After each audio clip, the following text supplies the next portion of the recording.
southeastern Dallas County in north central Texas until 3:15 p.m. Central Daylight Time.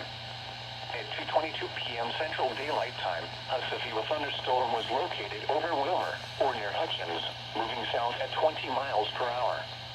Hazard, 60 miles per hour wind gusts and quarter-size hail.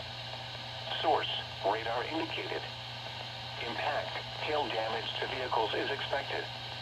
Expect wind damage to roofs, siding, and trees. Locations impacted include Dallas, Lancaster, Ennis, Seagoville, Hutchins, Wilmer, Ferris, Palmer, Combine, Bardwell, Alma, and Garrett.